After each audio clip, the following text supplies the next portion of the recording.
पतंजलि योग पीठ हरिद्वार में ही दोपहर को आयोजित एक बैठक में राष्ट्रनायक स्वामी रामदेव जी महाराज ने आंदोलन से जुड़े विभिन्न पहलुओं पर प्रकाश डाला और इस बात पर बल दिया कि साम्राज्यवादी ताकतें जो देश के जल, जमीन, जंगल, भू संपदा एवं संपूर्ण अर्थव्यवस्था पर एकाधिकार स्थापित करके पूरी दुनिया पर निरंकुश नियंत्रण करना चाहती है, उनके खिलाफ विकेंद्रित विकासवाद एवं आध्यात्मिक समाजवाद के सिद्धांत पर चलकर सबको आर्थिक एवं सामाजिक न्याय दिलाने के लिए संपूर्ण देशवासियों को जागरूक होना पड़ेगा।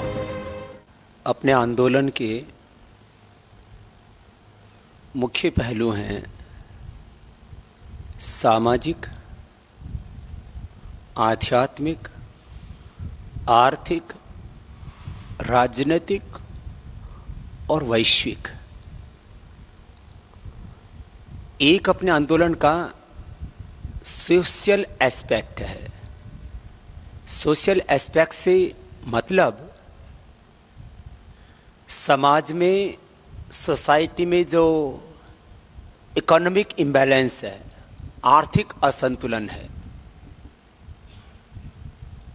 जो सामाजिक असंतुलन है, अन्याय है, शोषण है, सोशल जस्टिस नहीं मिल पाता है लोगों को, इकोनॉमिक जस्टिस नहीं मिल पाता है। सामाजिक पक्ष बहुत व्यापक है। जैसी शिक्षा हमारे देश के बच्चों को मिलनी चाहिए, एक इंसान की करीब 25 साल तक की जिंदगी जिन विद्यालयों में बीतती है, उन विद्यालयों का स्ट्रक्चर, उन विद्यालयों का कैरेक्टर, उन विद्यालयों का विजन, उन विद्यालयों की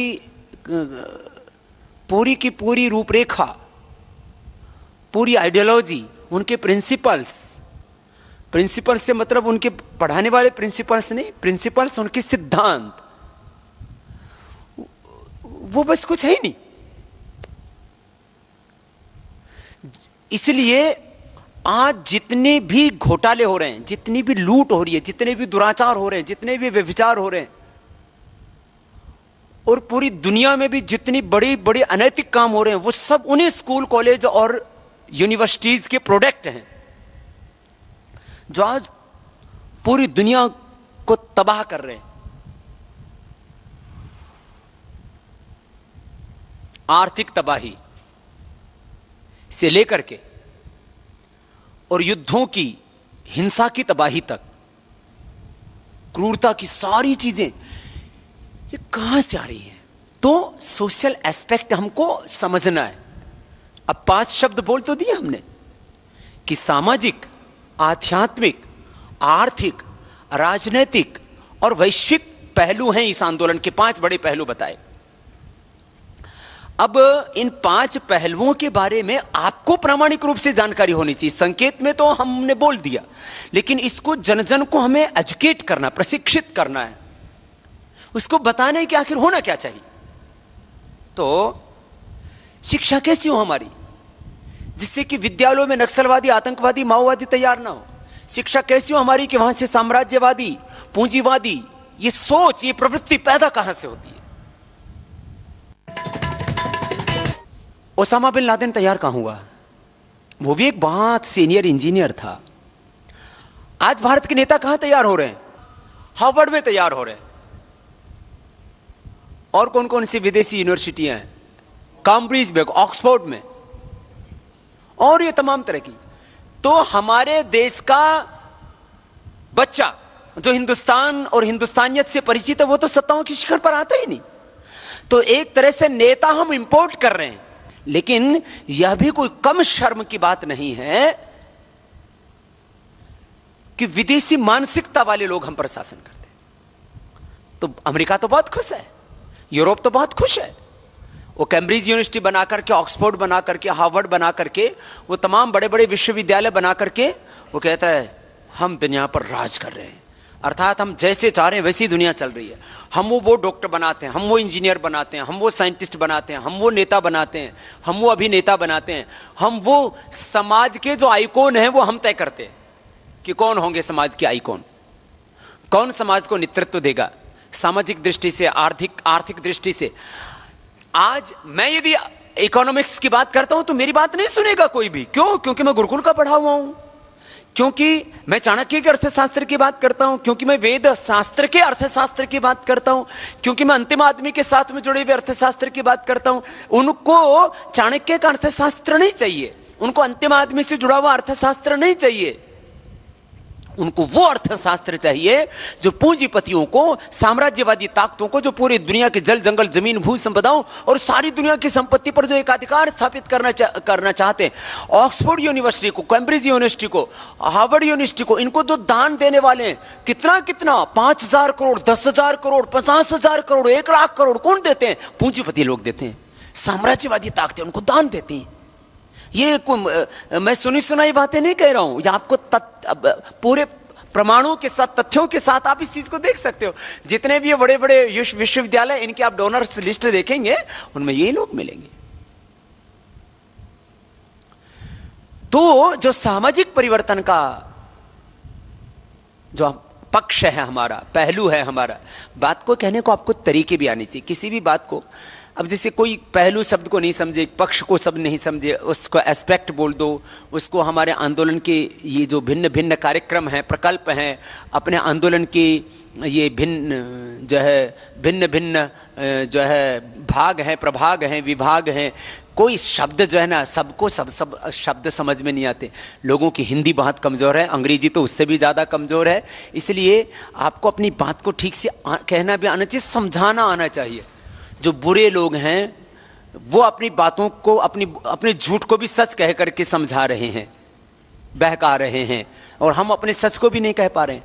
तो अपने सामाजिक पक्ष में बहुत बड़ा पक्ष है, पूरी शिक्षा व्यवस्था बदले। शिक्षा व्यवस्था जब तक नहीं बदलती, भ्रष्टाचार मिट ही नहीं सकता। हमसे को भ्रष्टाचार करवाए ना, करवा ही नहीं सकता।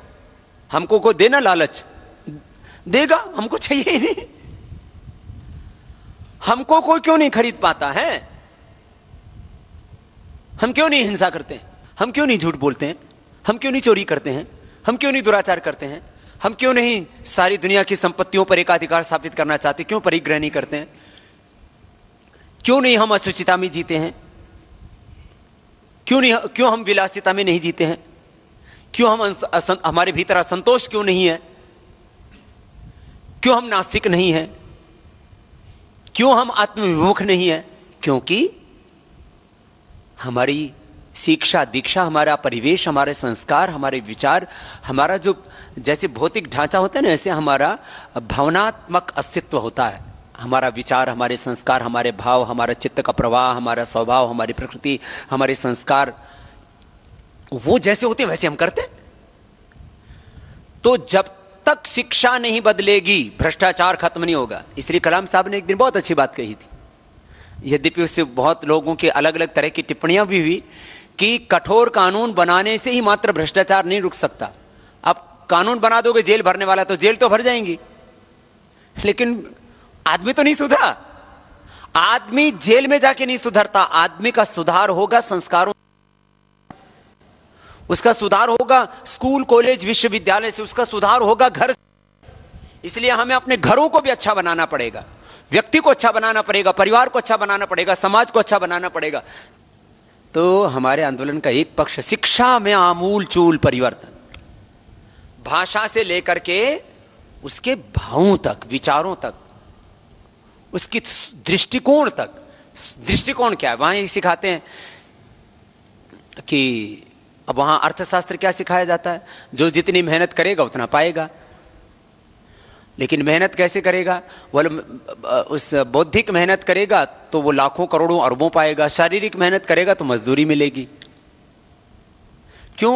बोले बुद्धिमान लोग कम होते हैं। बुद्धिमान कम लोग बुद्धिमान बनाते ही नहीं है ना।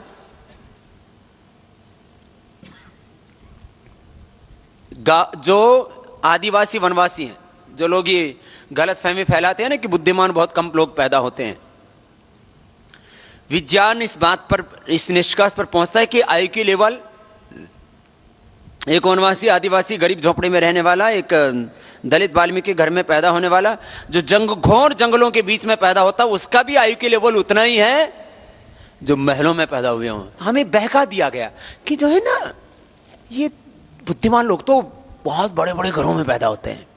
मैं झोपड़ियों में पैदा हुआ हूं, मुझे गर्व है इस बात का, मुझे फक्र है कि मैं किसान के घर में पैदा हूं, मुझे फक्र है कि मैं गांव की धूल भरी गलियों में पैदा हुआ, मुझे फक्र है इस बात का, गौरव है इस बात का, प्राउड है इस बात का कि मैंने बचपन में गाय भैंस भेड़ बकरियों से लेकर के ऊंट तक चराए हैं और खेती करके आज यहां तक पहुंचा और करोड़ों लोगों का प्यार और विश्वास पाया। तो कौन कहता है कि गांव के आदमी में बुद्धि नहीं होती, उसके अंदर दिमाग नहीं होता, उसके अंदर दिल नहीं होता, उसके अंदर भावनाएं नहीं होती, उसका चरित्र नहीं होता? गांव के आदमी का ही चरित्र होता है। आदमी शारीरिक मेहनत करता है, मानसिक भी मेहनत करता है। मानसिक मेहनत क्या है? बौद्धिक मेहनत, तो जैसे डॉक्टरी है, इंजीनियरिंग है, सॉफ्टवेयर है, हार्डवेयर है, जितना भी साइंस टेक्नोलॉजी, जितना भी रिसर्च इन्वेंशन, जितने भी बड़े बड़े काम जो एयर कंडीशन ऑफिसों में बैठ करके करते हैं, हम तो दोनों काम करते हैं। हम बुद्धि से भी काम करते हैं, हम शरीर से भी काम करते हैं। इसलिए हम केवल श्रमजीवी भी नहीं है और बुद्धिजीवी भी नहीं है, हम दोनों हैं। दुनिया खाली अमेरिकाई तो नहीं है ना, ये दुनिया खाली चीनी तो नहीं है ना, ये खाली जापान तो नहीं है ना, ये अमेरिकाई तो नहीं है ना, ये दुनिया इंग्लैंड तो नहीं है ना, जर्मनी फ्रांस, अरे इतने देश हैं, इतने मुल्क हैं। अपने देश में कम से कम 12-15 भाषाओं के पढ़ने का इंतजाम होना चाहिए। सब जगह अंग्रेजी अंग्रेजी अंग्रेजी बोलो, अंग्रेजी ये तो वर्ल्ड लैंग्वेज है। मेरी ऐसी की तैसी कोई वर्ल्ड लैंग्वेज नहीं। जापान में कोई एक आदमी नहीं जानता, नाम लेवा नहीं, कहीं साइन बोर्ड नहीं मिलेगा आपको। चीन में चले जाओ, कोई साइन बोर्ड नहीं मिलेगा आपको। जर्मनी में चले जाओ, कोई साइन बोर्ड भी नहीं मिलेगा आपको। कोई आपने अंग्रेजी बोलती तो आपको गाड़ी में नहीं बैठाएगा आपको। फ्रांस में चले जाओ, इटली में चले जाओ, कहीं कोई नाम लेवा नहीं है। यहां पर सारा नाश मार रखा है हिंदुस्तान का। तो बात ही कह रहा हूं, भाषा से लेकर के और संस्कृति, सभ्यता, विचार, आदर्श, आइडियोलॉजी, प्रिंसिपल्स, हमारे आदर्श क्या होंगे? तो सामाजिक पक्ष अपना, एक शिक्षा को बदलना, चिकित्सा व्यवस्था अपनी, इतना ऊंचा मेडिकल साइंस अपना। मैं तो कहता हूं हमारे यहां मेडिकल साइंस ही नहीं, परा मेडिकल साइंस है। परा मेडिकल साइंस मैंने हिंदी का इसलिए जोड़ा कि उसके लिए परा शब्द का कोई अंग्रेजी में ट्रांसलेशन नहीं है, क्योंकि उनके यहां ये मतलब ये दर्शन ही नहीं है। परा विद्या, अब मैं बोलूंगा science and technology, science and research, science के साथ और दूसरे जोड़ सकते हैं शब्द, ज्ञान विज्ञान। अब परा विज्ञान को क्या कहेंगे?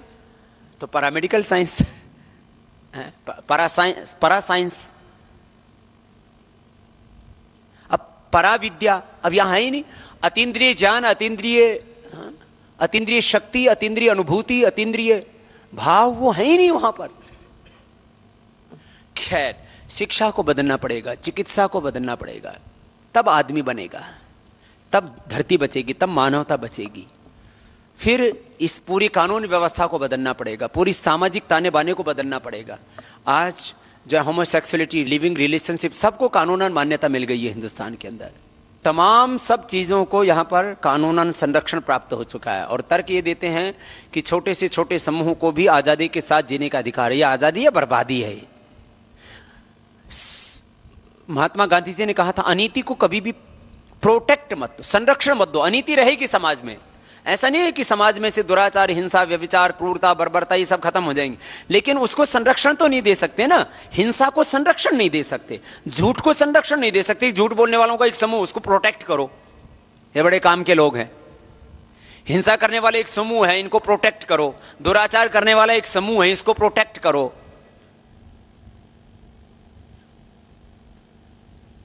गलत चीजों को कभी भी प्रोटेक्ट नहीं किया जाता है, उनको कोशिश की जाती है कि उसको न्यूनतम स्तर पर लाया जाए। अब पेट में मल है तो इसका मतलब ये थोड़ी है कि इसको मल को सुरक्षित रखो। मल है तो निकालते रहो भाई,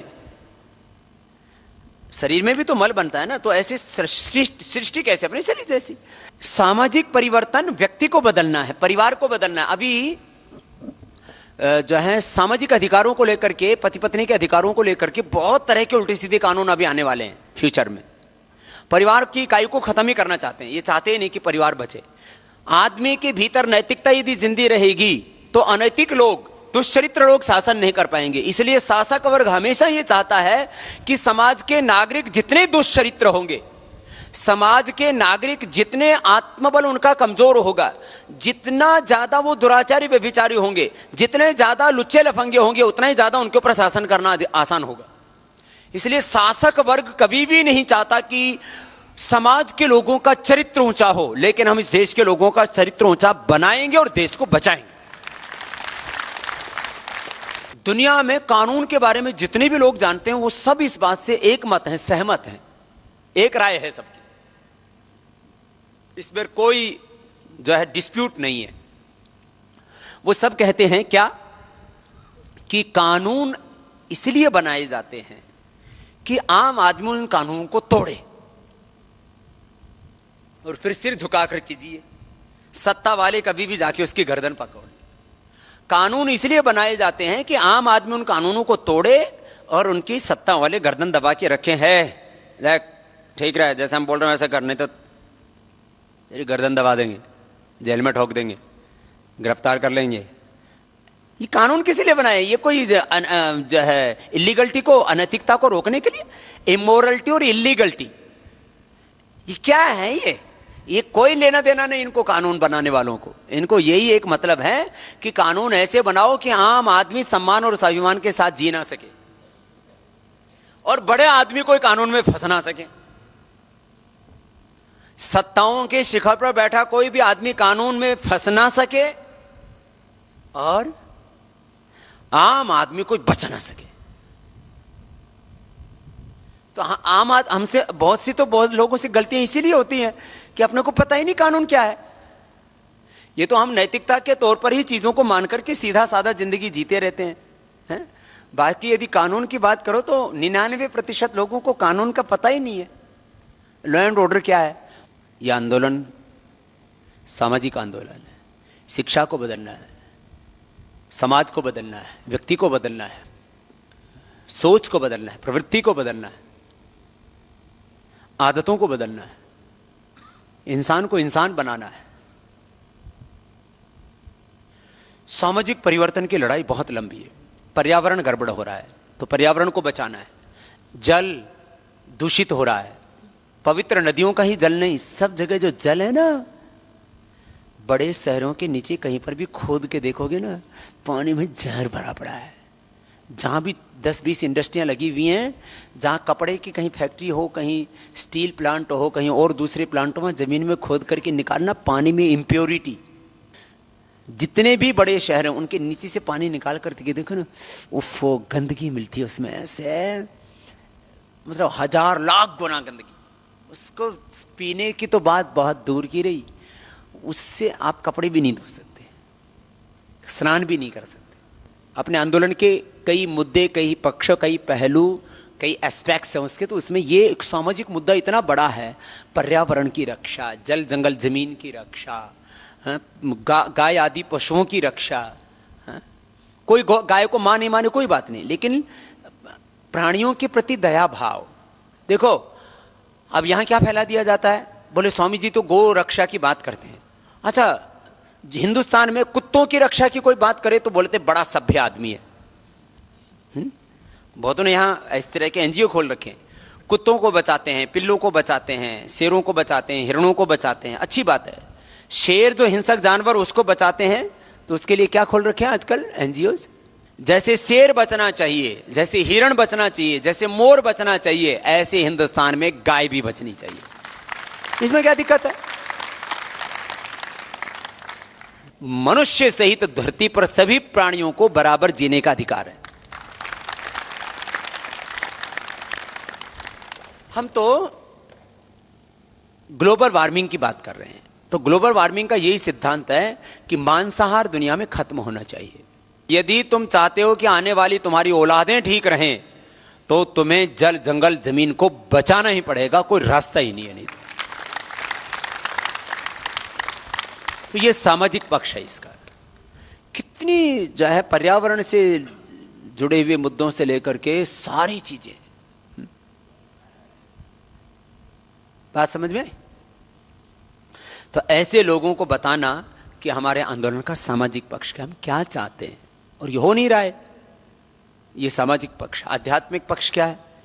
हम लोगों के जीवन में पवित्रता लाना चाहते हैं, संतोष लाना चाहते हैं, उनके जीवन में आध्यात्मिकता लाना चाहते हैं, सच्चरित्रता लाना चाहते हैं, सदाचार लाना चाहते हैं, उनको मानव से महामानव बनाना चाहते हैं, उनके जीवन में देवत्व लाना चाहते हैं।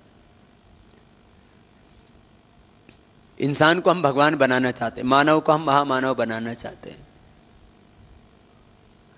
हम सबके जीवन में उच्च आध्यात्मिक मूल्यों का समावेश करना चाहते हैं, हिंसा, सत्य, अस्तेय, ब्रह्मचर्य, परिग्रह आदि। ये आध्यात्मिक पक्ष है कि सबके जीवन इतने ऊंचे हों, लगे अरे देखो देखो कितने अच्छे हैं, देखने से लगे ऋषियों की संतान है, ईश्वर की संतान है। ये आजकल क्या हो गया?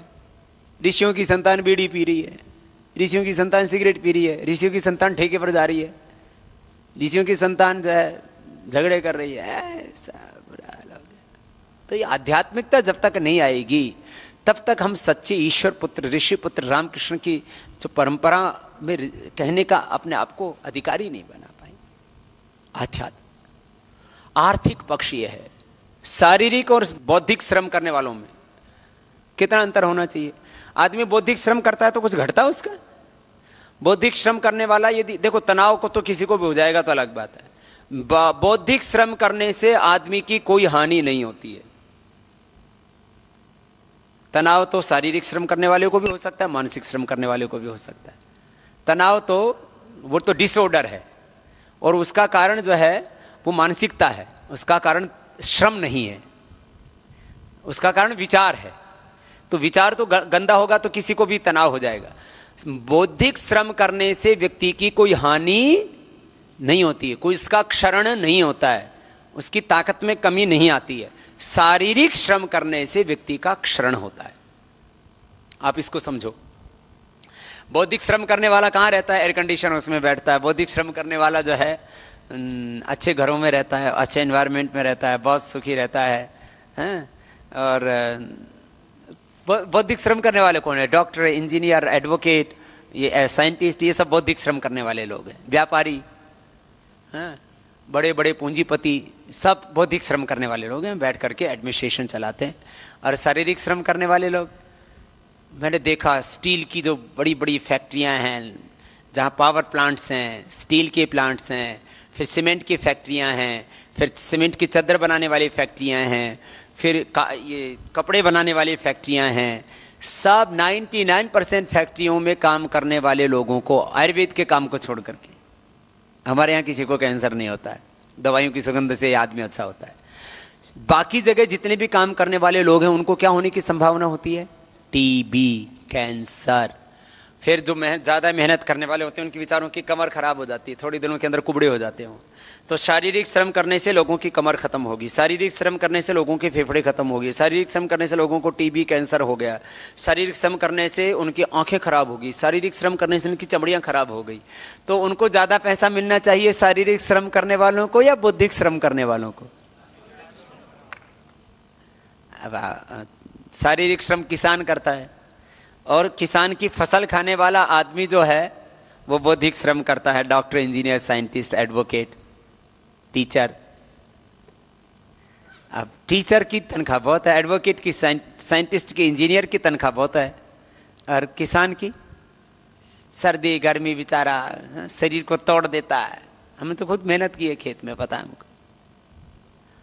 तो शारीरिक श्रम करने वालों को मेहनताना मूल्य, पैसा ज़्यादा मिलना चाहिए। ये इकोनॉमिक्स, यही इकोनॉमिक्स है, ये आर्थिक बदलाव है जो आर्थिक परिवर्तन हम चाहते हैं। आदमी और जानवर में जितना फर्क नहीं है उतना आदमी आदमी की मेहनत में, इसी को तो कहते हैं। इससे समाज में क्या हो रहा है? कुछ लोग बहुत गरीब हो रहे हैं और कुछ लोग बहुत, तो सबके पास में थोड़ा धन दौलत हो, सबको साधन मिल जाए तो दिक्कत क्या है? तो यह है अपनी आर्थिक लड़ाई। पूंजीवाद के खिलाफ, साम्राज्यवाद के खिलाफ, बाजारवाद, उपभोक्ता भोगवाद के खिलाफ, या आध्यात्मिक समाजवाद और विकेंद्रित विकासवाद के द्वारा अंतिम व्यक्ति को आर्थिक और सामाजिक न्याय दिलाना। अपनी बात को कहने का तरीका भी आना चाहिए। विकेंद्रित विकासवाद और आध्यात्मिक समाजवाद के द्वारा आम आदमी को, अंतिम आदमी को आर्थिक और सामाजिक न्याय दिलाना। तो अंतर कितना होना चाहिए? 1 10 का, 1 100 का ज्यादा से ज्यादा चल सकता है। किसान तैयार होने में 25 साल लगते हैं, उसको एक्सपीरियंस करना पड़ता है। ऐसे नहीं, किसानी को तो लोग यूं ही समझते हैं। ये जो एग्रीकल्चर में MA PhD और सब किए हुए लोगों को करके दिखा दो, बाजरा का एक दाना निकला है तो बाहर, इनको यही नहीं बता रहा होता कितना जमीन में कितना गहरा गाड़ना है उसको, फिर उसमें कब क्या पानी देना है, कब क्या करना है। ये तो किसानी का जो काम है कम से कम 5-10, इसमें भी 10 साल लगते हैं भाई। अच्छा, जो कारीगर हैं, हाँ, वो कोई एक दिन का काम है वो? बस सीखना खाली स्कूल कॉलेज में तो नहीं होता ना। एक कारीगर प्लास्टर कैसे करना है, दीवार सीधी कैसे चिननी है, लेंटर कैसे डालना है, उसमें भी उसको 5-10 साल लगते हैं भाई। कोई काम ऐसा नहीं मजदूरी से लेकर के और खेती तक, जो ये अभिजात्य वर्ग जिसको बोलते हैं ना, सामंतवादी सोच के लोग, ये अपने वाली मेहनत की कीमत पूरी वसूल लेते हैं। जो इनके अंदर से मेहनत करने वाले लोग हैं, ये लड़ाई छोटी नहीं है। सदियों से, युगों युगों से जो शोषण चला आ रहा है उसको उखाड़ फेंकना है, तो इसके लिए बहुत ताकत लगानी पड़ेगी। लेकिन हम ताकत लगाएंगे और इसको सफल बनाएंगे। ऐड दिखाएंगे, आप टैक्स देते हैं इससे सेनाएं मजबूत बनती हैं, आप टैक्स देते हैं इससे ओवरब्रिज बनते हैं, टैक्स देते हैं इससे रेलवे चल रही है, टैक्स देते हैं इससे हिंदुस्तान चल रहा है, टैक्स देते हैं उसका 10-20% देश के विकास में लग रहा है, 80% बेईमान लोग लूट करके खा रहे हैं। इसलिए हमारे साथ में 99% लोग खड़े होंगे, जो टैक्स पेयर हैं वो भी हमारे साथ में खड़े होंगे, और जो गरीब लोग हैं ना, जिनको इनडायरेक्ट टैक्स लगा के गरीब बनाया जाता है, वो भी हमारे साथ होंगे, क्योंकि उनके पास तो कुछ है ही नहीं। आंदोलन के पक्ष समझ में आया? एक पक्ष है सामाजिक, दूसरा है आध्यात्मिक, तीसरा है आर्थिक, चौथा है राजनीतिक। राजनीतिक बदलाव क्यों आना चाहिए? ये सारे बदलाव, ऐसे कितने बदलाव चाहते हैं हम, सैकड़ों बदलाव चाहते हैं। वो हिंदुस्तान के लिए स्कूल कॉलेज क्यों नहीं बनाते? क्योंकि उनके बच्चे यहां पढ़ते ही नहीं। वो यहाँ हॉस्पिटलों के लिए ध्यान क्यों नहीं देते? क्योंकि वो अपना इलाज और अपने बच्चों का इलाज यहाँ करवाते ही नहीं। वहां अंतिम आदमी के वेतन मान के ऊपर ध्यान क्यों नहीं देते? क्योंकि अंतिम आदमी उनका है ही नहीं, उनके ऊपर उसका असर ही नहीं होता।